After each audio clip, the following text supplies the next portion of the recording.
Chennai open மகளிர் சர்வதேச tennis போட்டியில் வெற்றி பெற்றவர்களுக்கு முதலமைச்சர் மு.க.ஸ்டாலின் பரிசுகளை வழங்கினார். கூடுதல் விவரங்களை செய்தியாளர் சமய மணிவண்ணனிடம் கேட்கலாம். மணிவண்ணன், விவரங்கள். வணக்கம். சென்னை நுங்கம்பாக்கத்தில் உள்ள டென்னிஸ் ஸ்டேடியத்தில் நடைபெற்று வந்த சென்னை ஓபன் மகளிர் சர்வதேச டென்னிஸ் சாம்பியன்ஷிப் போட்டியின் இறுதிப் போட்டிகள் இன்று நடைபெற்றன. இந்த இறுதிப் போட்டியில் ஒற்றையர் பிரிவில் சாம்பியன் பட்டத்தை வென்ற இந்தோனேசியாவின் ஜேனிஸ் சென்னுக்கு முதலமைச்சர் மு.க.ஸ்டாலின் வெற்றி கோப்பையும் தொடர்ந்து பரிசு தொகையையும் வழங்கினார். இந்த கடந்த ஒரு வார காலமாக சென்னையில் உள்ள நுங்கம்பாக்கத்தில் உள்ள டென்னிஸ் ஸ்டேடியத்தில் இந்த சென்னை ஓபன் மகளிர் சர்வதேச போட்டியானது நடைபெற்று வருகிறது.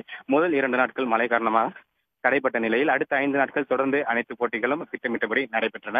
இந்நிலையில இன்று நிறைவு நாளான இன்று ஒற்றையர் பிரிவு மற்றும் இரட்டையர் பிரிவான 2 பிரிவுகளுக்கு இந்த போட்டிகள் பிரிவுகளுக்கு சர்வதேச சென்னை ஓபன் சாம்பியன்ஸ் போட்டிகள் நடைபெற்றது. இந்த ஒற்றையர் பிரிவு போட்டியில் இந்தோனேசியாவின் ஜேனிஸ் ஜென் ஆஸ்திரேலியாவின் கிம்பர்லி பிர்ரலை எதிர்கொண்டார். இந்த போட்டியில் இந்தோனேசியாவின் ஜேனிஸ் ஜென் கிம்பர்லி பிர்ரலை 6-4, 6-3 என்ற செட் கணக்கில் வீழ்த்தி சாம்பியன் பட்டத்தை வென்றார். இதனைத் தொடர்ந்து சாம்பியன் பட்டத்தை வென்ற ஜென்னுக்கு முதலமைச்சர் மு.க.ஸ்டாலின் மற்றும் துணை முதலமைச்சர் உதயநிதி ஸ்டாலின் ஆகியோர் வெற்றி கோப்பையும் அதற்கான பரிசு தொகையும் வழங்கியுள்ளனர். தொடர்ந்து இரட்டையர் பிரிவு சுற்று ஆட்டங்களும் சென்னை நுங்கம்பாக்கத்தில் உள்ள டென்னிஸ் ஸ்டேடியத்தில் தொடர்ந்து நடைபெற உள்ளது.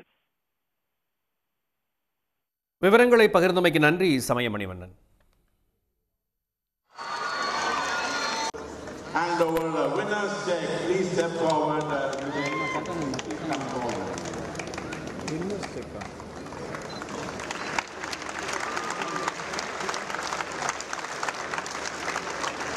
உடனுக்குடன் செய்திகளை தெரிந்து கொள்ள சன் நியூஸ் பெல் ஐகானை கிளிக் பண்ணுங்க.